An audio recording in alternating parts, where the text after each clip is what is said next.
시부가 쓰러졌다는 전화를 받은 순간 나는 손에서 식칼을 떨어뜨릴 뻔했다.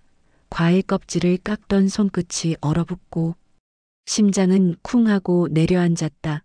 평소 고혈압은 있었지만 워낙 기운 좋고 고집 세고 목소리 큰 분이라 그저 앓느라 누웠다는 정도겠지 생각하려 했지만 시어머니의 떨리는 목소리가 예상을 산산이 깨뜨렸다. 옳게 지금 응급실인데 아버지가 한쪽 몸이 잘 안 움직여 빨리 좀 와줄 수 있겠니? 그 한마디에 나는 하던 일도 아이들 간식도 모든 걸 내려놓고 뛰어나가듯 집을 나섰다. 택시 창밖으로 스쳐 지나가는 풍경이 흐려질 정도로 정신이 혼미해졌고 내가 도착한 응급실의 공기에는 이미 불길한 기색이 가득했다. 커튼 사이로 보이는 시부의 얼굴은 내가 아는 사람 같지 않았다. 한쪽 입꼬리가 흐트러져 있고 눈도 제멋대로 흔들리고 있었으며 손은 공중에서 허우적대듯 떨려 있었다. 그 모습을 보는 순간 다리가 휘청이며 병실 문틈을 붙잡지 않고는 서 있을 수 없었다. 의사는 뇌경색 초기라며 빨리 치료를 받아 다행이지만 당분간 누군가 옆에서 계속 지켜야 한다. 재활도 꾸준히 해야 한다고 차갑게 말했다. 머릿속이 비어버린 상태에서 나는 기계적으로 고개를 끄덕였고 시어머니는 말없이 내 손을 꽉 붙잡았다. 내가 와줘서 정말 다행이야. 그 말이 왜 그토록 무겁게 들렸는지 모르겠다. 그리고 그 순간 가장 먼저 떠오른 사람이 있었다. 바로 동서 둘째 며느리 아이 둘 있다고 늘 핑계를 대지만 실제로는 친정에 애를 맡기고 본인 시간은 카페며 여행이며 즐기던 사람, 그동안 시댁일엔 늘 나만 불려갔고 큰 며느리니까 라는 말로 미화된 일방적인 희생만 요구받았지만 시부가 쓰러진 이번만큼은 그래도 둘이 나눠서 할 수 있겠지. 최소한 이 정도 상황이면 모두가 힘을 합쳐야 정상일 것이다. 그렇게 생각했다. 정말 그렇게 믿고 싶었다. 나는 복도 한쪽으로 가 전화를 걸었다. 동서의 벨소리가 길게 울리는 동안 내 가슴에서는 불안과 책임감이 뒤섞여 요동쳤다. 드디어 전화를 받은 동서는 하품하는 듯한 나른한 목소리로 말했다. 언니 웬일이에요? 낮부터 계속 전화 안에 나는 상황을 최대한 침착하게 전했다. 시부가 쓰러졌고 당분간 간병이 필요하며 내가 아이들 때문에 매일 장시간 붙어 있기 어려우니 서로 번갈아가며 할 수 있으면 좋겠다고 조심스럽게 말했다. 그런데 동서의 대답은 날카로운 비수처럼 내 귓가를 찔렀다. 제가 왜요? 큰 며느리가 다 해야죠. 말끝에 붙은 가벼운 웃음소리는 그야말로 조롱에 가까웠고 나는 그 자리에서 말을 잃었다. 동서는 멈추지 않고 이어갔다. 언니가 첫째 며느리잖아요. 그런 건 다 언니가 하는 거죠. 저도 애 키우고 바쁜데요. 우리 남편도 요즘 야근 많고요. 그러면서도 주말마다 놀러 다니고 맛집 사진 올리는 그 모습은 똑똑히 기억하고 있었다. 나는 잠시 숨을 고르려 했지만 동서의 다음 말은 내 속을 뒤집었다. 그리고 솔직히 언니가 이런 거 잘하면 좋잖아요. 큰 며느리가 효도하면 나중에 뭐라도 돌아오지 않겠어요. 언니가 그거 바라고 다 해오신 거 아니에요. 그 말은 나를 완전히 무시하고 모욕하는 말이었다. 나도 애 있다. 나도 남편 있다. 나도 살고 싶은 인생이 있다. 왜 당연히 나만 희생해야 하는가 수없이 묻고 싶었지만 동서의 말투는 아예 대화할 생각 자체가 없었다. 애도 어리고 우리도 힘든데 언니가 그냥 좀 맡아주세요. 그게 맞잖아요. 끝났습니다. 라는 듯한 그녀의 말투는 결국 대화를 일방적으로 끊어버렸다. 나는 핏기가 가신 손으로 벽을 짚고 천천히 병실로 돌아왔다. 시어머니가 조심스럽게 물었다. 동서는 뭐라 하니? 혹시 도와줄 수 있대? 그 물음 뒤에는 기대와 죄책감이 섞여 있었다. 그러나 나는 동서의 비웃음을 그대로 옮겨 말할 수 없었다. 어머니 괜찮아요. 제가 할게요. 동서는 요즘 많이 바쁘대요. 입 밖으로 나온 말은 또 나를 희생시키는 문장이라는 걸 알면서도 차마 다른 말을 할 수 없었다. 그렇게 나는 하루하루 시부의 곁을 지켰다. 새벽마다 병원으로 와 식사를 보조하고 재활실로 이동시키고 씻기고 갈아입히고 무거운 몸을 지탱해 화장실까지 부축하는 모든 일을 혼자 맡았다. 몸은 부서져라 아팠고 아이들은 점점 엄마를 보기 힘들다며 울었으며 남편은 미안하다 말만 하고 실제로 돕지 않았다. 동서는 SNS에 꽃다발 들고 병실에 잠시 들러 찍은 사진을 올렸다. 효부모드라는 글과 함께 사진 속에는 나의 그림자만 비쳤다. 그리고 몇 달이 지나 시부가 조금씩 말을 되찾고 손을 움직일 수 있을 만큼 재활이 진전되었을 때 그날은 여느 때와 다름없이 내가 과일을 깎아 병실에 들어갔다. 시부는 내 얼굴을 천천히 바라보다가 흐릿한 눈빛으로 손을 들어 내 손등을 잡았다. 그리고 놀랍도록 또렷한 발음으로 말했다. 내가 아니었으면 못 살았다. 내가 다 살렸다. 나는 울컥했지만 아무 말도 하지 못했다. 그러나 그날 오후 시어머니가 나를 조용히 복도 끝으로 불렀다. 작은 봉투 하나를 내밀며 말했다. 아버지가 내게 꼭 주라고 했다. 너 아니었으면 여기까지 못 왔다며 고맙다고. 그리고 나는 봉투를 열었다. 그 안에는 통장 한 권 그리고 눈을 의심하게 만드는 숫자 하나, 1억 원. 그 순간 떠오른 얼굴은 단 한 사람. 내가 왜요? 큰 며느리가 다 해야죠. 라고 콧방귀를 뀌며 나를 무시하던 동서 그 돈 이야기를 들은 그녀의 표정이 어떤 모습일지 상상하는 순간 차갑게 식어있던 내 마음 어딘가가 천천히 뜨거워지기 시작했다. 동서와의 통화를 끊고 난 뒤에도 그녀의 마지막 말이 귓가에서 계속 울렸다. 언니, 너무 기대하지 말라던 그 비웃음. 섞인 말투가 마치 내 자존심을 짓밟고 지나가는 것 같았다. 하지만 통장 속 1억이라는 현실은 이미 모든 걸 뒤집어 놓았고 나는 그 사실을 어떻게 관리해야 할지 스스로도 혼란스러웠다. 물론 마음 한편에서는 동서의 반응을 상상하면 묘하게 웃음이 나왔지만 아직은 말할 때가 아니라는 것을 알았다. 문제는 동서가 그 정보를 기 시작했다는 점이었다. 간병비를 어떻게 하냐며 떠보는 그 질문은 누가 봐도 의도가 빤했다. 그래서 나는 더 조심해야 했다. 그런데 이상하게도 그날 밤부터 남편의 태도가 조금씩 변하기 시작했다. 통장 이야기를 들은 뒤부터 남편은 말수가 줄었고 나를 볼 때마다 어딘가 불편한 표정이 스며 있었다. 여보, 괜찮아? 내가 물었을 때 남편은 쉬는 숨을 길게 내쉬며 말했다. 아버지가 너한테만 그런 걸 준 게 솔직히 좀 이상하긴 해서 그걸 왜 너 혼자 갖고 있어야 하는지도 모르겠고 나는 그 말이 귀에 꽂히는 순간 가슴이 싸늘하게 식었다. 왜 내가 받아야 하는지 몰라? 그럼 당신이라도 해봤어?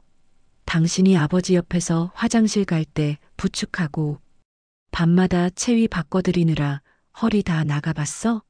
그동안 동서는 사진만 찍고 갔는데 왜 난 아무 말도 못하고 다 했어야 하는데? 수백 번 하고도 남을 말들이 목구멍까지 차올랐지만 나는 애써 삼켰다. 그럼 어떻게 하고 싶어? 물었더니 남편은 곧바로 대답하지 못하고 입술을 깨물었다. 그러다 조금 지나 조용히 말했다. 솔직히 부모님 재산은 형제들이 공평하게 가져가는 게 맞다고 생각해. 그래서 이건 나도 좀 생각이 복잡해. 너만 가진다는 게 나는 그 말에 더 이상 아무 말도 할 필요가 없다는 걸 깨달았다. 결국 남편도 동서와 크게 다르지 않았다.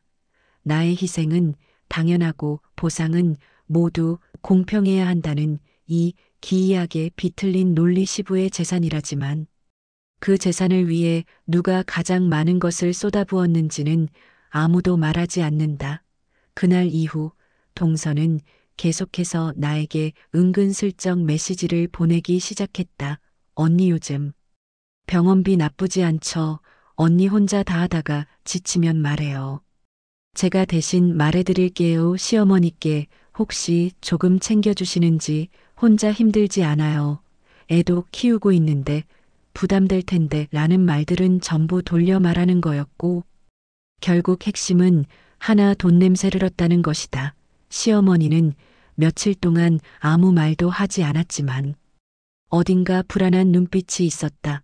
저 애가 또 뭐 물어보진 않니? 무슨 얘기하던? 시어머니는 내 표정을 살피며 조심스레 물었다. 그 애가 뭐라도 들은 거 아니니? 나는 최대한 태연하게 웃으며 말했다. 아니에요. 그냥 병원 상황만 물어봐요. 별 다른 건 없어요. 사실은 지금 폭풍 전야라는 걸 가장 잘 알고 있었다. 말하지 말아야 할 사람한테 가장 먼저 닿는 것이 세상 모든 비밀의 운명이라는 것을 너무 잘 알고 있었다. 그리고 결국 예상했던 일이 터졌다. 일주일 뒤 예상치 못한 시간에 동서에게서 전화가 걸려왔다.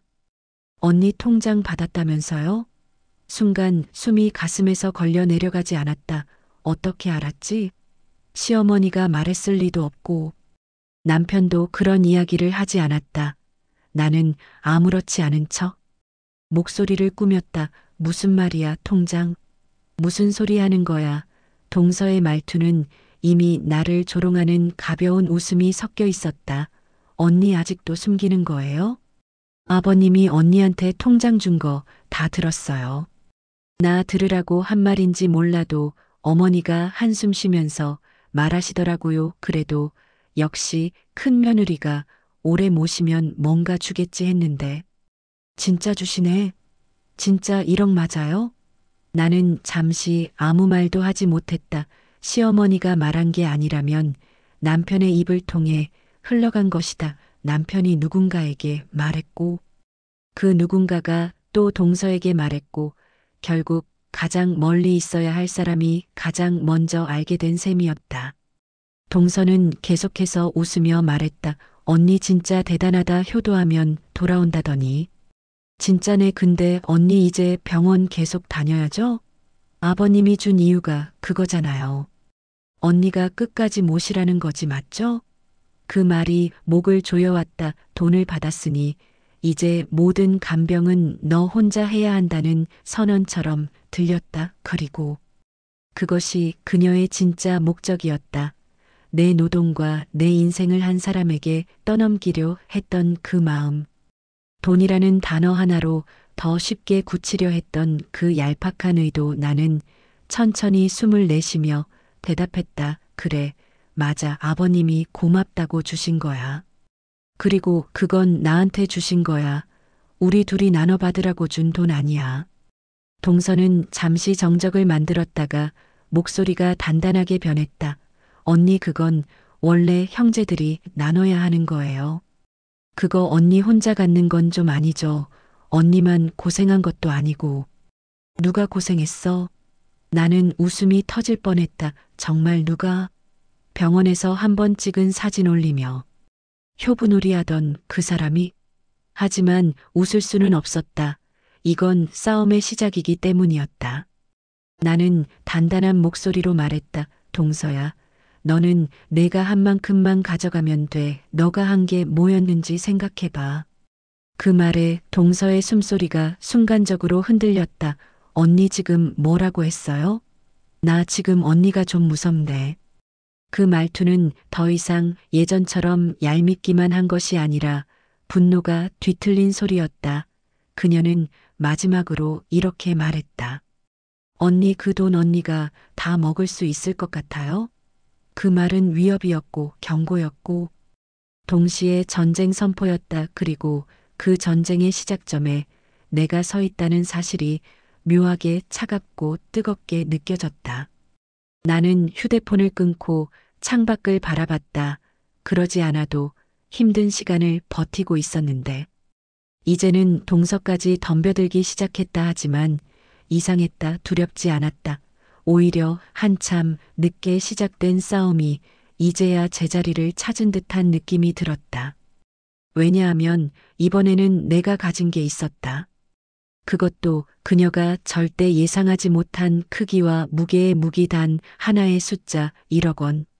그리고 그 돈이 담긴 진짜 의미, 누가 시부의 마음을 얻었는지, 누가 그 자리를 지켰는지, 누가 희생만 강요받다 결국 인정받았는지 모든 답이 그 통장 한 권에 담겨 있었다. 이제 동서의 모든 말과 행동은 그 통장 앞에서 무너질 뿐이었다. 그리고 나는 천천히 미소를 지었다. 이 싸움은 내가 끝을 내리라. 동서에게서 마지막으로 들은 언니, 그 돈 언니가 다 먹을 수 있을 것 같아요. 라는 말은 전화를 끊은 뒤에도 귓속에서 계속 울렸다. 폭풍처럼 밀려오는 분노와 허탈함 사이에서 나는 잠시 눈을 감고 깊게 숨을 들이켰다. 이제 숨기는 건 의미가 없었다. 동서는 이미 냄새를 얻고 남편은 어느 순간부터 내 편이 아니라 시댁 재산을 두고 자신의 몫을 계산하는 쪽으로 기울어 있었다. 이렇게 될 것이라는 걸 어느 정도 예상했고 대비도 하고 있었지만 막상 시작되니 생각보다 훨씬 거칠고 노골적으로 들이닥쳤다. 그날 저녁 남편은 평소보다 일찍 귀가했다. 현관문을 열자마자 그는 불편한 얼굴로 나를 바라봤고 나는 그의 표정만 봐도 어떤 이야기를 들고 온 건지 감이 왔다.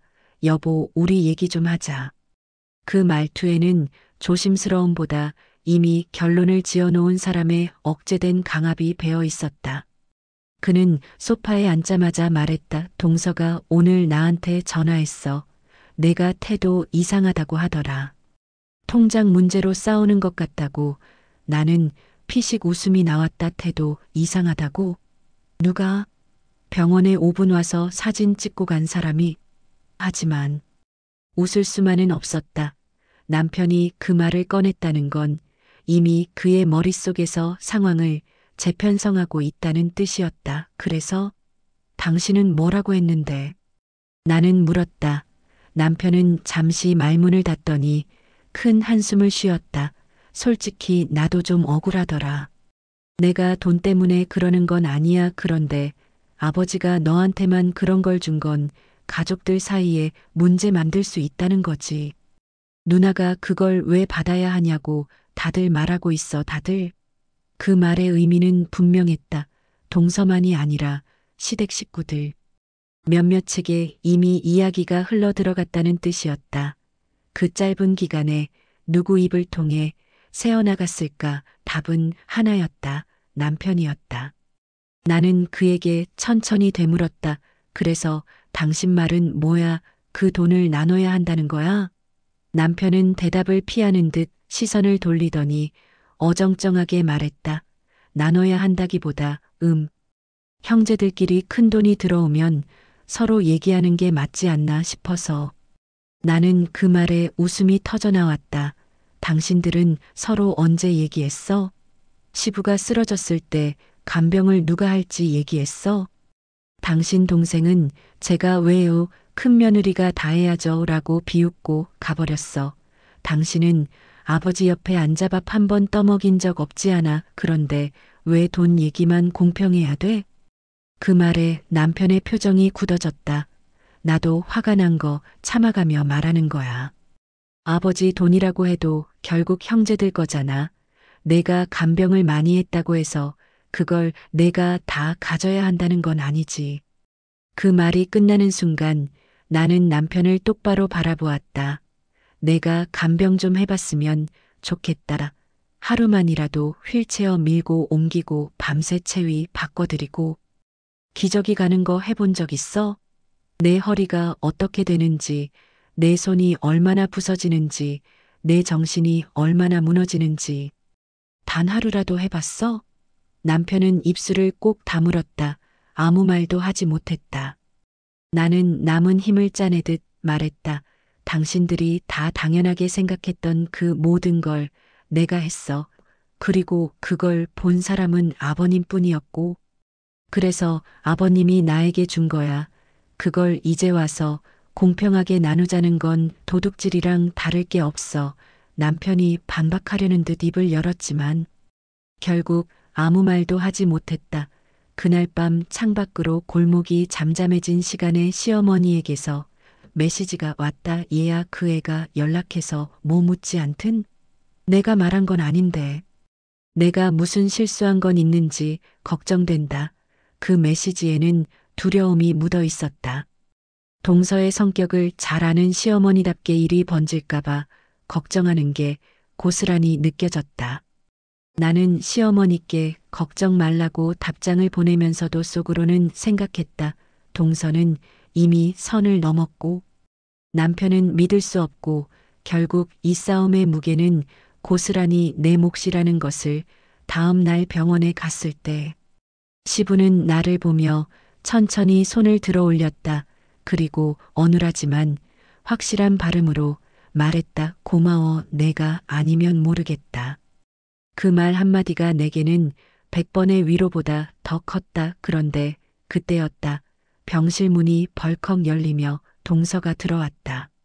손에는 비싼 과일 바구니를 들고 어색한 웃음을 짓고 있었다. 언니 왔어요?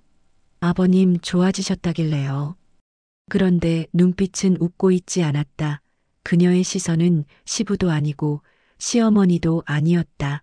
정확히 나를 향하고 있었고 그 눈빛 속에는 숨길 수 없는 탐욕과 분노가 들끓고 있었다. 그녀는 과일 바구니를 내려놓으며 나직하게 말했다. 언니, 우리 대화 좀 해야겠어요. 병원에서 실례될까봐 참았는데. 언니가 숨긴 게 너무 많네요. 그 말에 병실 공기가 순식간에 얼어붙었다.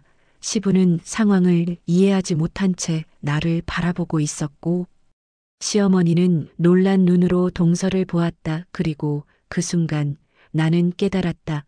이제 더는 뒤로 물러설 수 없다는 것을. 이 싸움은 막을 수 없게 되었다. 동서는 이미 칼을 빼들었고 나는 더 이상 도망치는 며느리가 아니었다. 나는 침착하게 그녀를 바라보며 말했다. 그래, 좋아. 나도 할 말 있어. 어디서부터 시작할까? 내 목소리는 흔들리지 않았다. 오히려 단단하게 울렸다.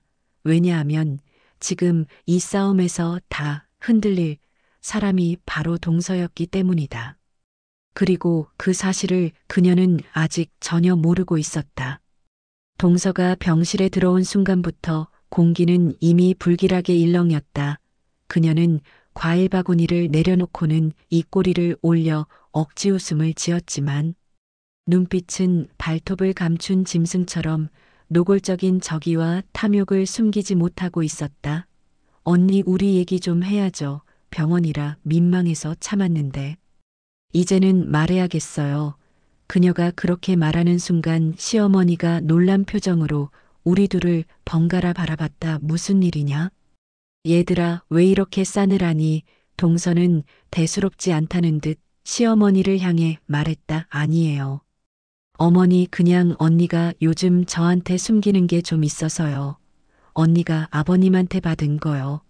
그 말이 끝나는 순간 시어머니의 얼굴이 창백하게 굳었고 나는 동서를 향해 천천히 시선을 올렸다. 그녀는 확실히 알고 있었다. 아니, 정확히 얼마인지는 모르겠지만 뭔가 받았다는 사실만으로도 그녀는 이미 머릿속에서 온갖 계산을 끝냈을 것이다. 동서는 다리를 꼬고 팔짱을 낀 채 말했다. 언니는 왜 나만 빼고 비밀을 만들어놔요? 우리 가족인데 공유해야죠. 아버님이 뭐 주신 거 있으면 같이 얘기해야 할 문제 아닌가요? 언니가 혼자 받는 게 맞다고 생각해요? 그녀가 말하는 가족이란 언제나 자신에게만 유리할 때 쓰이는 단어였다. 나는 침착하게 말했다. 동서야, 여기 병원이야. 아버님도 계시고 어머니도 계시는데 왜 이 얘기를 여기서 해? 동서는 씩 웃으며 말했다. 왜요? 언니 불편해요? 진실이 드러나는 게 싫어서? 언니는 병원에서도 나한테 못할 말 있어요? 그녀가 계속 도발하자 시어머니는 더 이상 참지 못하고 손사래를 쳤다 댔다 댔다. 너희 둘이 무슨 일인지 모르겠지만 여기서 이러지 마라 하지만 동서는 이미 멈출 생각이 없었다. 어머니가 모른다고 생각하세요? 저 언니가 아버님한테 뭘 받았다고요? 그 돈이 얼마인지도 말씀 안 하셨지만 뭐 큰 금액 아닌가 보죠? 언니는 뭐든 잘 숨기잖아요. 말끝에 붙은 비웃음이 내 얼굴을 때리듯 스쳤다. 그러자 병상 위에 누워있던 시부가 천천히 고개를 들더니 힘겹지만 분명한 목소리로 물었다. 뭘 받긴 뭘 받았다는 거냐? 누가 뭘 받았다는 거냐? 동서는 기다렸다는 듯 시부 쪽으로 몸을 돌렸다. 아버님 몰랐어요? 언니가 아버님께 뭔가 받았잖아요. 저도 알만한 건 다 안다고요. 그러니 언니도 이제 그만 숨기라고요. 그녀는 마치 내가 무슨 큰 사기를 친 사람이라도 되는 것처럼 사람들 앞에서 몰아붙였다. 나는 더는 참지 않기로 했다. 동서야, 너는 내가 한 것부터 말해야 하지 않을까? 내가 조용히 말하자 그녀가 눈을 치켜떴다. 제가 뭘 했는데요? 제가 한 게 뭐 있어요? 딱 그거야. 너는 한 게 없어. 시부 옆에서 밤새 체위 바꾸고 기저귀 갈고 냄새 나면 씻기고 재활실 왔다 갔다 하고 주사 맞는 거 부축하고 그런 거 한 번이라도 해봤어? 동서는 순간 움찔했지만 금방 표정을 굳히며 말했다. 효도는 마음으로 하는 거죠. 언니는 그런 걸 너무 생색내요. 그리고 큰 며느리는 원래 그런 거 다 하는 거예요. 내가 왜요? 내가 왜요? 라고 웃던 그녀의 말투가 떠올라. 내 안에서 오랫동안 눌러있던 분노가 서서히 끓어올랐다. 시어머니도 참지 못했다. 너는 내가 무슨 말 하는지. 아니, 내가 병원에 와서 한 게 뭐 있니? 사진 하나 찍고 갔다가 SNS에 올린 것밖에 없잖아. 나는 그녀가 그 말을 할 줄 몰랐다. 시어머니답지 않게 날 선 목소리가 병실을 찌르듯 울렸다. 동서는 그 말에 얼굴이 붉어지더니 부들부들 떨었다. 어머니 그건 제가 상황이 안 돼서 그렇죠. 애도 키우고 바쁘고. 그런데 언니는 애 맡길 때도 많잖아요. 친정 도움도 받잖아요. 나는 헛웃음이 나왔다. 얘기할수록 궁색해지고 있었다. 그때 남편이 병실 문을 열고 들어왔다. 어머니 전화 받고 왔어. 무슨 일이야? 분위기가 왜 그래? 남편이 상황을 파악하려고 하는 순간 동서는 재빨리 말을 끼워 넣었다. 저 오빠 언니 좀 말려요. 언니가 아버님 돈을 혼자 다 받았대요. 근데 그걸 숨기고 있어요. 오빠는 알아요? 언니가 그 돈 쥐고 뭐 한다는 거? 그 말은 완전히 나를 악의적으로 몰아가는 것이었다. 남편이 놀란 눈으로 나를 쳐다보았다. 여보, 그게 사실이야? 나는 천천히 남편을 바라보았다. 그래, 사실이야. 아버님이 나한테 주셨어. 너도 알잖아. 그런데 동서는 벌써 목소리를 높이며 분노를 쏟아냈다.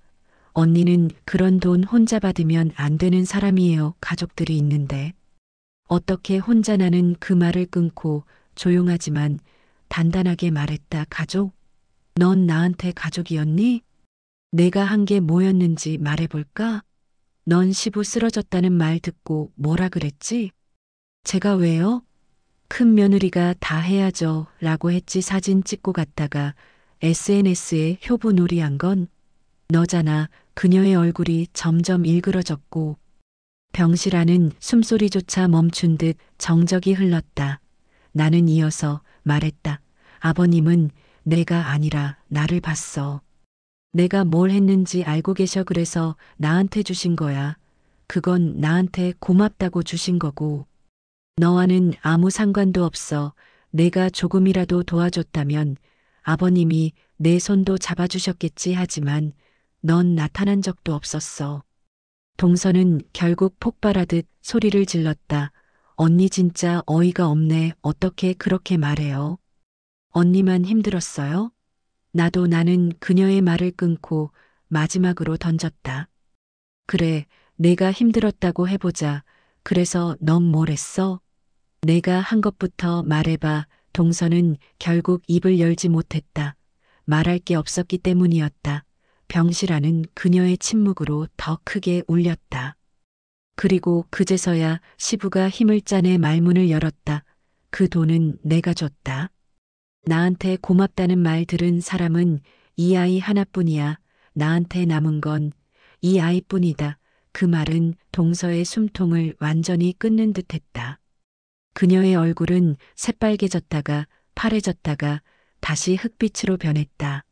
나는 그제야 느꼈다. 지난 수개월간 내 몸과 마음을 갈아 넣었던 시간들이 이렇게 무너뜨릴 수도 있구나.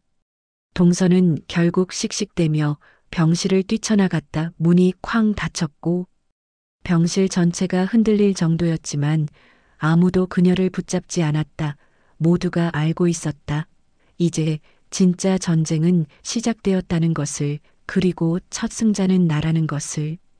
동서가 병실 문을 쾅 닫고 나간 뒤 병실은 한동안 침묵 속에 잠겼다. 시어머니는 얼굴을 감싸며 한숨을 길게 내쉬었고 남편은 불편한 듯 고개를 숙인 채 아무 말도 하지 못했다. 단 하나의 말도 꺼내지 못하는 이 침묵 속에서 나는 서서히 차오르는 단단함을 느꼈다. 이 싸움은 이제 시작이라는 것을 알고 있었기 때문이다. 시부는 힘든 숨을 쉬며 내 손을 붙잡았다. 그러지 마라. 괜한 소리 듣지 말고. 내가 한 건 다 안다. 시부의 손등은 차갑고 떨렸지만 그의 눈빛만큼은 또렷했다. 나는 괜찮다고 웃으며 고개를 끄덕였지만 속으로는 다르게 말했다. 더는 참지 않을 거예요. 아버님 저를 무시한 건 동서뿐이 아니었으니까. 병실에서 나온 우리는 휴게실에 앉아 잠시 정리를 하고 있었다. 시어머니는 연신 긴장한 표정으로 창밖을 바라보며 말했다. 그 애가 또 무슨 소리를 할지 모르겠다. 너한테 뭐라 해도 신경 쓰지 마라. 나는 조용히 웃었다. 어머니, 이제는 제가 신경 쓰지 말고 받아치려고요. 그냥 참으면 당연하게 여기는 사람들이 너무 많아요. 그렇게 말하자. 시어머니의 눈빛이 순간적으로 흔들렸다. 그녀도 알 것이다. 내가 그동안 얼마나 참고 삼키고 견뎌왔는지. 그리고 그동안 아무도 그 사실을 제대로 보지 않았다는 것을. 병실을 나와 집으로 돌아가는 길. 남편은 한참 동안 말을 하지 않았다. 그러다 엘리베이터 앞에서야 조심스럽게 입을 열었다. 여보, 오늘은 좀 심했어. 너랑 동서 둘 다. 나는 남편을 바라봤다. 둘 다? 당신은 정말 지금 상황을 둘 다 싸움으로 보나? 내가 진짜 하고 싶은 말은 그게 아니었지만 나는 일단 태연하게 물었다. 그럼 당신은 누가 잘못했다고 보는데? 남편은 대답 대신 어설픈 명분을 꺼내 들었다. 그냥 가족끼리 큰돈 얘기하고 그러면 오해도 생기고 다들 예민해지잖아. 누가 받았든 공평하게 얘기하면 되는 거지. 나는 기가 막혀 헛웃음이 나왔다. 그래서 당신도 공평한 기준을 가지고 있어? 간병을 나눌 때는 공평이라는 말 한 번도 안 하더니 돈 될 만한 얘기 나오니까 갑자기 공평? 남편은 말문이 막힌 듯 입을 다물었다. 집에 도착한 뒤 남편은 거실에 가방을 내려놓자마자 말했다. 나 솔직히 좀 불안해. 동서가 엄마한테 전화해서 뭐라 한 것 같은데.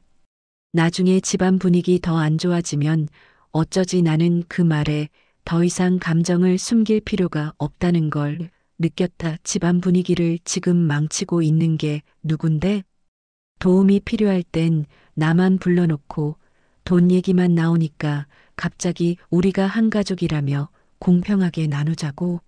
남편은 화가 치밀어 오른 듯 말했다. 아니, 나는 그냥 상황을 말하는 거지. 내가 이렇게 예민하게 굴면 일이 더 커진다고. 나는 천천히 남편을 바라보며 말했다. 나 예민해진 거 맞아야 해 나. 이제 더는 호구로 안 살 거니까. 그 말에 남편의 표정이 굳었다. 그날 밤 남편이 잠든 뒤 나는 핸드폰으로 동서의 SNS를 켰다. 역시나 그는 병원에서 찍었던 사진을 또 올리고 있었다.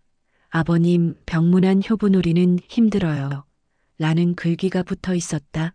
나는 조용히 웃었다. 이제 저가식 사진은 오래 못 가겠지. 다음날 병원에 갔을 때 시어머니의 표정은 평소보다 더 굳어 있었다. 앉아봐라 하고 나를 부르는 목소리가 낮게 떨렸다. 나는 시어머니 맞은편에 앉았다. 시어머니는 주변을 살핀 뒤 조심스럽게 입을 열었다. 그 애한테서 아침부터 전화가 왔다. 아버님이 너한테 돈을 주셨다는데 왜 자기한테는 말을 안 하셨냐고. 그 애가 크게 화를 냈다. 그리고 너한테 그 돈에 대해 물어보라고 하더라. 나는 천천히 숨을 내쉬며 물었다. 그래서 어머니는 뭐라고 하셨어요? 시어머니는 한동안 말이 없더니 결국 힘없이 말했다. 사실대로 말할 수밖에 없었다. 아버지가 너한테 준 이유를 알지 않니? 동서는 못한 걸 내가 다 했으니까. 그 말이 내 가슴을 조여왔다. 그러면서도 묘하게 마음 한편이 따뜻해졌다. 드디어 진짜를 인정해주는 사람이 생겼다는 게 이런 기분일까? 하지만 시어머니의 다음 말은 또 다른 싸움의 신호탄이었다. 그 애가 한다는 말이 그 돈은 며느리들끼리 나눠야 한다고 하더라. 너 혼자 가지면 안 된다고. 내가 그 말 듣고 얼마나 화가 났는지 모른다. 며느리들끼리. 동서는 아예 자신을 공동 상속자라고 착각하기 시작한 것이다. 나는 고개를 저었다. 어머니, 그건 절대 안 돼요. 그건 아버님이 제게 주신 거예요. 며느리들끼리 나눌 돈이 아니에요. 그건 제 노력과 시간이 담긴 돈이에요. 그 말에 시어머니는 천천히 고개를 끄덕였다. 나도 안다 얘야. 그런데 그 애는 절대 가만히 있지 않을 거다. 내 남편한테도 전화할 거고 동생한테도 퍼지겠지. 시댁 전체가 떠들썩해질 거다. 그 말은 현실이었다. 동서는 절대 포기하지 않을 사람이고 돈이 걸린 이상 이 일은 더욱 거세질 것이다. 시어머니가 내 손을 잡았다. 얘야, 내가 힘들게 얻은 거다. 나도 내 손을 들고 싶다. 그런데 사람들 입을 막을 수는 없다. 난 너를 지지하고 싶다. 하지만 내 남편은 나는 말했다. 걱정 마세요. 어머니 이번엔 제가 알아서 할게요. 어머니도 쉬세요. 더 이상 어머니께 부담 드리지 않을 거예요. 병실을 나오는 순간 나는 내가 더 이상 약자가 아니라는 걸 느꼈다. 그동안 시댁에서 요구하는 모든 걸 받아들이며 참고 숨기고 버텨왔던 그 시절은 끝났다. 동서는 폭풍처럼 몰아붙이고 있지만 나는 폭풍을 맞아줄 우산이 아니라 폭풍 자체가 되어가고 있었다. 그날 저녁 동서에게서 또 메시지가 왔다. 언니 오늘 병원 갔죠? 아버님이 뭐라 하시던가요? 나한테도 똑같이 주실 수 있는지 물어보고 싶어서요. 그 메시지를 읽는 순간 나는 비로소 확신했다. 이제는 끝이 아니다. 시작이다. 그리고 이 싸움의 결말은 동서가 아니라 내가 정하게 될 것이다. 동서에게서 온 마지막 메시지를 읽고도 나는 바로 답하지 않았다. 지금까지는 그녀가 먼저 몰아붙였고 나는 대응만 했지만 이제는 흐름을 내가 가져와야 한다는 생각이 들었다. 그러나 내가 움직이기도 전에 태풍 같은 소식이 먼저 날아왔다. 바로 다음 날 아침 남편이 잔뜩 경직된 얼굴로 나를 깨웠다. 여보 큰일 났어. 동서가 장남한테 전화했대. 큰아버지한테까지 얘기했다는데? 나는 순간 머릿속이 차갑게 식었다. 동서가 벌써 시댁 전체에 연락을 돌렸다는 뜻이었다. 남편은 불안한 얼굴로 말했다. 동서 말로는 너가 아버님 돈을 몰래 받고 숨겼다고 하고 나랑 엄마까지 속였다고 하던데. 너 이거 진짜 이렇게 숨길 거야? 숨길 거야? 나는 그 말이 어떤 의미인지 곧바로 알아들었다. 남편의 머릿속에서는 이미 내가 문제가 되어 있었다. 그가 내게 묻는 건 진실이 아니라 책임이었다. 왜 숨겼느냐? 왜 동서보다 먼저 받았느냐? 왜 나한테만 주었느냐? 그의 질문은 모두 날 향한 비난이었고 동서가 퍼뜨린 말들을 그대로 받아들이고 있었다. 나는 천천히 침대에서 일어나 남편을 바라보았다. 당신 설마 지금 동서 말 믿는 거야? 내가 돈 받은 거 숨기려고 그랬다고 생각해? 남편은 눈을 피하며 말했다. 나도 뭐가 맞는지 모르겠어. 너한테만 그렇게 큰 돈을 주셨다는 것도 이해 안 되고 너 말고도 우리 가족이 있는데 왜 너만 나는 더는 참지 않았다.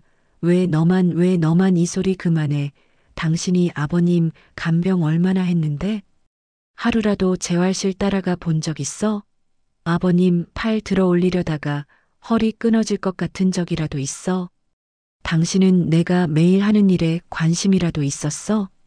남편은 입술을 깨물며 시선을 돌렸다. 나는 불붙은 듯 말했다. 그 돈은 아버님이 고맙다고 준 돈이야. 의무가 아니라. 감사야 당신들이 아무것도 안 했으니까 내가 한 거고. 그걸 본 아버님이 나한테 준 거야. 그 사실이 그렇게 받아들이기 힘들어? 남편은 아무 말도 하지 못했다.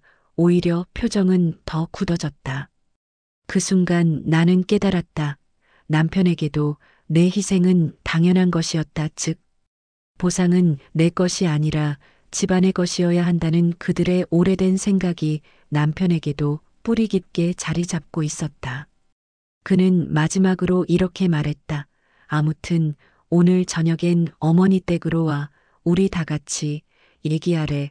동서도 올 거고 큰아버지랑 작은아버지도 온다는데 너도 나와서 설명하래. 며느리 셋의 형제들까지 불러놓고 회의를 연다는 뜻이었다. 돈 한 번 들어왔다고 이렇게 가문 전체를 나에게 소환하는 꼴이라니. 나는 말없이 고개를 숙였지만 심장은 차갑게 식어 있었다. 생각보다 더 큰 싸움이 벌어질 것이 분명했다. 그날 오후 시어머니에게서 전화가 울렸다. 목소리는 지쳐 있었고 한숨이 가득했다. 얘야, 그 애가 온 집안에 다 떠들어놨다. 남편한테도 뭐라고 했는지 아냐? 내가 돈을 가로챘다고 했단다. 나는 시어머니의 말을 듣는 순간 피가 거꾸로 솟는 느낌이 들었다. 가로챘다고요? 어머니, 그건 아버님이 주신 거예요. 제가 강제로 달라고 한 것도 아니고. 시어머니는 말했다. 아버지가 준 건 나도 안다. 그런데 그 애는 그걸 인정하지 않아. 너 혼자 가지면 안 된다며 형제들까지 들쑤셔 놓고 난리다. 오늘 저녁 오라고 했다. 얘야, 미안하지만 너도 나와야 한다. 내가 직접 말해야 한다. 나는 깊게 숨을 들이마셨다. 피할 수 없다. 그렇다면 정면으로 맞서자. 나는 병원에 들러 시부를 돌보고 집으로 돌아와 거울 속에 내 얼굴을 한참 바라보았다. 더는 예전처럼 약해 보이지 않았다. 억울해서 울던 눈이 아니라 이제는 싸울 준비가 끝난 눈이었다. 저녁이 되고 시어머니 댁에 도착하자 이미 집안은 뒤숭숭했다. 큰아버지, 작은아버지, 시댁 식구 여럿이 앉아 있었고 동서는 팔짱을 낀 채 한쪽에 앉아 억울한 사람처럼 고개를 떨구고 있었다. 나를 보자마자 동서는 고개를 들고 말했다. 언니 정말 너무한 거 아니에요? 가족인데 왜 우리한테 한마디도 안 해요? 큰아버지가 무거운 목소리로 물었다. 들으니 내가 장인어른한테서 큰 돈을 받았다고 하던데 사실이냐? 나는 천천히 고개를 끄덕였다. 네, 사실입니다. 아버님이 직접 제 손에 주신 겁니다. 그 말이 끝나자 작은아버지가 말했다. 그럼 그 돈은 가족끼리 상의해서 정리해야지. 며느리가 혼자 갖는 건 좀 그런데. 나는 기다렸다는 듯 말문을 열었다. 그럼 묻겠습니다. 그동안 간병은 누구한테 맡기셨죠? 누가 새벽마다 병원 다녔고 누가 재활실 보내드렸는지 아세요? 제가 몇 달 동안 병원 바닥 닳도록 왔다 갔다 하는 동안 동서는 뭐 했는지 아세요? 동서는 금세 표정이 일그러졌다. 언니 지금 그걸 여기서 말하겠다는 거예요? 나는 말했다. 너는 그동안 뭐 했는지. 여기 계신 분들께 말해봐. 내가 한 것부터 말하면 나도 설명할게. 동서는 결국 입을 열지 못했다. 대신 큰아버지를 향해 말했다. 아니, 제가 애도 보고 바쁘잖아요. 언니는 친정 도움도 있고. 나는 그의 말을 자르며 말했다. 내가 바쁘다고 했던 날들 다 SNS에 카페 사진 올리던 날들이었어. 내가 병원 온 날은 사진 찍고 10분 만에 나간 날이었고, 그 10분 찍은 사진을 효부라고 올렸지. 방 안이 일순정적에 잠겼다. 동서 얼굴은 붉게 달아올랐고, 내가 말을 이어나갔다. 저는 아버님을 위한 일을 했습니다. 누구 대신이 아니라 저 스스로요. 그리고 아버님은 그걸 직접 보셨고, 그래서 저한테 주신 겁니다. 이 돈은 상속도 아니고 나눌목도 아닙니다. 아버님이 제게 개인적으로 준 감사입니다. 동서는 결국 참지 못하고 폭발했다. 언니 그 돈 언니만 가지면 절대 안 돼요. 너무 큰 금액인데. 당연히 우리 몫도 있는 거죠. 그게 가족이죠. 나는 그녀를 정면으로 바라보며 말했다. 가족은 책임을 나눌 때, 가족이지 돈 나눌 때만, 가족인 사람은 그냥 도둑이야. 그 말에 사람들 얼굴이 굳어졌고, 동서는 말을 잃었다. 남편은 그제야 조용히 고개를 숙였다. 시어머니는 눈을 뜨고 나를 보았다. 얘야, 잘했다. 결국 그날 모든 사람은 말을 잃었다. 돈 때문이 아니라 말할 자격이 있는 사람이 누구인지 너무 분명했기 때문이었다. 그리고 나는 깨달았다. 드디어 내가 시댁에서 처음으로 내 목소리를 갖게 되었다는 걸.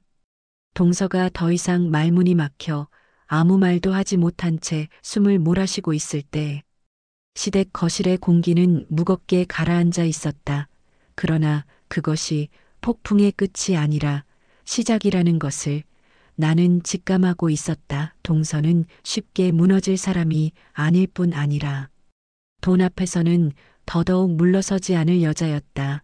그녀는 잠시 고개를 숙인 채 울먹이는 신용을 하더니 갑자기 얼굴을 번쩍 들며 시댁 어른들을 향해 말했다. 저만 나쁜 사람이 되는 분위기인데. 제가 진짜 하고 싶은 말은 따로 있어요. 언니가 받았다는 그 돈 아버님이 제정신으로 주신 건지 확인은 해봤어요? 그 말이 터지는 순간 시어머니의 얼굴이 굳었고 남편조차 놀라 눈을 크게 뜨며 동서를 바라봤다. 나는 그 자리에서 차갑게 숨이 멎는 느낌을 받았다. 제정신이었냐? 즉, 아버님이 판단 능력을 상실한 상황에서 내가 악용해서 돈을 빼앗았다는 뉘앙스였다. 동서는 이미 물러설 생각이 없었다. 아버님 쓰러지셨을 때 의식도 흐려지고 판단도 흔들리고 그랬잖아요. 그런데 그 와중에 언니한테 큰 돈을 주셨다고요? 어른이 정신없을 때 며느리가 그런 통장 받아간 거면 문제죠 아니에요? 큰아버지가 다시 나를 돌아보았다. 내가 아버님의 의식이 불안정할 때 돈을 받았다는 이야기가 되는데 그것도 사실이냐? 나는 이 말이 어디에서 시작된 것인지 명확히 이해했다. 동서는 패배를 인정하지 않고 나를 아버님의 상태를 이용한 사람으로 바꾸려 하고 있었다. 나는 숨을 고르고 침착하게 말했다. 아버님은 통장 줄 때 또렷하셨어요. 오히려 어머니도 옆에서 지켜보셨고요. 동서는 바로 반박했다. 그런데 왜 아무도 몰랐는데요? 왜 가족회의도 없이 언니 혼자 받았는데요? 그게 정상이에요? 누구라도 의심하죠. 언니가 뭐라도 꾸민 거 아니냐고.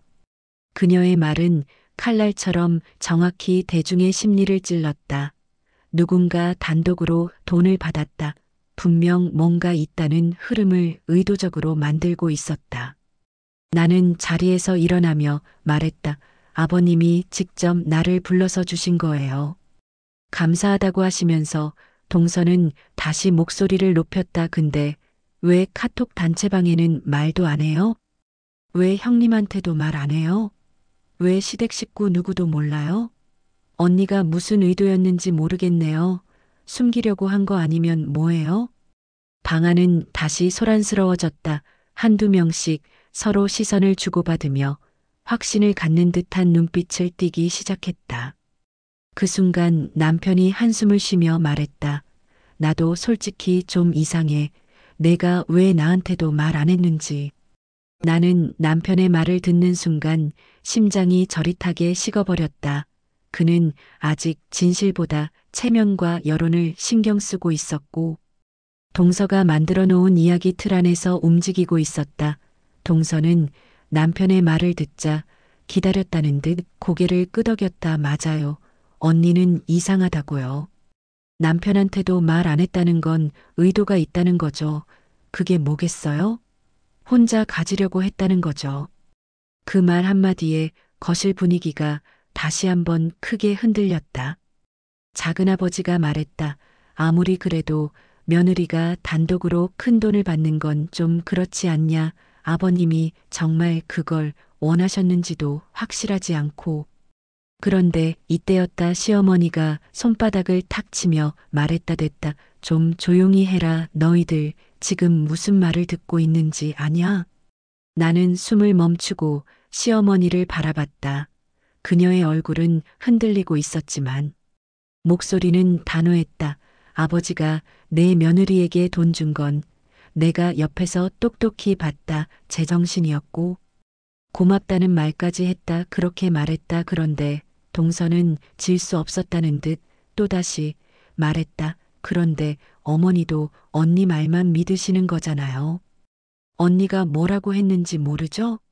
그날 어머니가 들으신 말이 정확한지도 모르고요. 언니가 얼마나 교묘한데. 그런데 시어머니의 표정이 굳어졌다. 이 애가 지금 누굴 보고 얘기하는 거냐? 시어머니의 목소리는 차갑게 떨리고 있었다. 동서는 당황했지만 멈추지 못했다. 저는 그냥 말하는 거예요. 큰 돈을 움직이는 문제니까 정확해야 한다고요. 그리고 아버님이 언니한테 준 이유도 사실 말이 안 돼요. 언니가 간병을 좀 했다고 해도 일부러 안 받은 것처럼 굴고 언니가 뭐한 척하고 다니니까 아버님이 착각한 거 아닌가요? 그 말이 끝나는 순간 시부가 천천히 머리를 들었다. 아직 회복 중이라 발음도 완벽하지 않았지만 그의 목소리는 더없이 명확했다. 착각? 내가 착각했다고? 나 더는 못 듣겠다. 이 말이 거실을 찢어놓듯 울렸다. 모두가 굳어버렸다. 동서는 심장이 멎은 듯 얼굴이 하얘졌다. 시부가 힘겹게 몸을 일으키려 하자 시어머니가 다급히 부축했다. 그런데도 시부는 떨리는 손으로 나를 가리켰다. 이 아이는 나한테 살려준 사람이다. 뭐한 척? 착각? 너는 뭐 했어? 너는 날 본 적도 없잖아. 방안이 숨막히게 고요해졌다. 그럼에도 동서는 마지막 발악을 했다. 아버님 쓰러지셨을 때 기억 안 나시는 것도 많잖아요. 그때 일이라면 착각할 수도 있죠. 말하다가 말문이 막혔다. 왜냐하면 시부의 눈빛은 그 말이 거짓이라는 것을 이미 이해하고 있었기 때문이다. 시부는 힘겹지만 분명히 말했다. 내가 준 돈은 얘 고마워서 준 거다. 내 몫은 없다. 그 말에 동서는 완전히 얼어붙었다. 그녀의 얼굴은 서서히 뒤틀리며 무너지고 있었고 거실의 시선들마저 그녀에게서 떨어지기 시작했다. 그러나 폭풍은 여기서 끝나지 않았다. 동서는 마치 승부수를 던지듯 마지막 말을 내뱉었다. 그래요. 언니 그 돈 꼭 지켜봐요. 언니 혼자 쓸 수 있을 것 같나요? 아버님 돌아가시면 그 돈 상속 문제로 다시 논의될 거예요. 언니 거기 못 껴요. 그거 법적으로 따질 수도 있어요. 언니가 받아간 게 부당하다고 가족들이 말하면 언니 절대 그 돈 못 가져요. 그 말은 마지막 몸부림이면서 동시에 선전포고였다. 그녀는 이제 나를 넘어뜨리기 위해 집안 전체를 끌어들일 것이었고, 이건 단순한 감정 싸움이 아니라 법적 공방까지 갈 수 있다는 암시였다. 그러나 이상하게도 나는 전혀 흔들리지 않았다. 오히려 마음 한가운데에 묘하게 웃음 같은 것이 일었다. 왜냐하면 동서는 자신이 가장 중요한 사실 한 가지를 모르고 있었기 때문이다. 그것은 바로 시부가 준 돈의 본질과 그날 남긴 말, 그리고 시어머니가 이미 준비해둔 또 다른 한 가지 때문이었다. 동서는 지금 자신이 이겼다고 착각하고 있지만 그 착각이 곧 무너질 것이다. 폭풍은 이제 절정에 다가가고 있었다. 그리고 바로 다음 씬에서 나는 동서를 완전히 무너뜨릴 사이다의 문을 연다. 동서의 마지막 발악 같은 말이 거실을 뒤흔들고 시간까지 잠시 멈춘 듯 고요해졌지만 나는 이상할 만큼 차분했다. 오히려 마음속 어딘가에서 오래 준비해 둔 문이 드디어 열리는 소리가 들렸다. 동서는 여전히 입술을 깨물며 마지막 남은 자존심을 부여잡고 있었다. 언니, 그 돈 언니가 그냥 들고 갈 수 있을 것 같아요? 가족들이 부당하다고 하면 법적으로 따질 수도 있어요. 아버님이 정신없을 때 언니가 달라고 했을 수도 있잖아요. 그러니 언니는 그 돈 못 지켜요. 그 말이 끝나자 사람들 시선이 다시 나에게로 쏠렸다. 남편조차도 불안한 눈으로 나를 바라보며 여보, 일단 좀 설명해 보고라고 중얼거렸다. 동서는 그 말에 힘을 얻어 더욱 당당한 척하며 말했다. 맞아요. 나도 언니가 그 돈 쓰는 건 반대예요. 가족들이 다 알아야 하는 거고. 우리 몫도 당연히 있어요. 언니 뭐가 그렇게 억울해요? 그 순간 나는 고개를 천천히 들었다. 너 지금 가장 중요한 걸 하나 모르고 있어. 동서는 코웃음을 치며 말했다. 뭐요? 또? 언니가 뭘 안다고 아는 척이야. 나는 자리에서 일어나 천천히 모두를 바라봤다. 어머니도 아버님도 조용히 고개를 드러내 표정을 지켜보았다. 이어서 나는 조용하지만 단단한 목소리로 말했다. 아버님이 주신 건 단순한 통장이 아니에요. 그건 이미 가진 사람에게 주는 게 아니라 지킨 사람에게 주는 돈이에요. 그리고 내가 말한 것처럼 상속 문제가 아니라 아버님 명의로 남아있는 다른 문서들과 연결된 문제야. 이 집안은 아직 아무도 모르는 게 많아. 동서는 눈을 크게 뜨며 말했다. 뭔 소리야? 갑자기 무슨 문서? 언니 또 무슨 쇼하는 거예요? 시어머니가 입술을 떨며 말했다. 얘야, 그만해라. 그건 내 아버지가 직접 말하신 거다. 나는 고개를 끄덕이며 말을 이었다. 그래, 동서야, 너만 모르는 게 있어. 아버님은 단순히 통장만 나한테 주신 게 아니야. 너랑 달리 날 옆에서 본 시간이 있었고, 그동안 내가 한 건 아무것도 없다는 것도 아셨어. 그래서 아버님이 남긴 건 그 통장 하나가 전부가 아니야. 그 말에 동서의 얼굴이 굳었다. 언니 지금 무슨 말을 하려는 건데? 나는 주머니에서 종이 한 장을 꺼냈다. 아버님이 내게 건넸던 작은 접힌 종이였다. 시어머니는 그 종이를 보는 순간 눈시울이 붉어졌다. 아버님이 쓰러지기 전 미리 써두신 거야. 내 아버지가 너한테 직접 주라고 하신 거다. 작은아버지가 궁금하다는 듯 물었다. 그게 뭔데? 나는 동서의 눈을 똑바로 보며 종이를 펼쳤다. 종이에는 삐뚤빼뚤한 글씨로 이렇게 적혀 있었다. 재활 끝나면 너에게 맡긴다. 고마웠다. 내가 없었으면 나는 여기 없었다. 그리고 마지막 줄 내가 가진 거 아무도 손댈 수 없다. 그 말이 끝나자 거실 전체가 얼어붙은 듯 조용해졌다. 동서의 입에서 미세한 숨소리만 새어나왔다. 언니 그거 진짜야? 시어머니가 나직하게 말했다. 그래, 어제 아버지가 다시 확인하고 사인까지 하셨다. 누가 뭐라 해도 얘한테 준 거라고 분명히 말씀하셨다. 더 놀라운 건 뒤이어 시어머니가 내게 건넨 봉투였다. 종이봉투 속에는 공증 완료된 문서가 있었다. 나는 그것을 손에 쥔 채 말했다. 아버님이 쓰러지기 전 이미 공증 받아둔 서류야. 아버님이 생전에 누구에게 어떤 마음을 가지고 있었는지 법적으로도 증명된 문서야. 내가 말한 법적 문제, 그걸로 이길 수 있을 것 같아? 동서의 얼굴은 완전히 창백해졌다. 오히려 공포가 그 위에 덧칠되어 있었다. 언니가 거짓말하는 거지. 그거 다 꿈인 거 아니야? 언니가 어머니랑 짜고 시어머니가 그 말을 끊었다. 너 같은 애랑 짜서 뭐에 쓰겠니?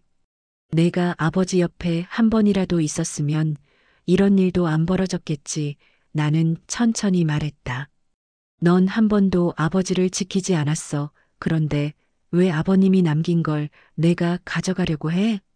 그제야 큰아버지가 고개를 끄덕이며 말했다. 그래, 맞다 준 사람 뜻이 우선이지. 우리가 이래라 저래라 할 일이 아니다.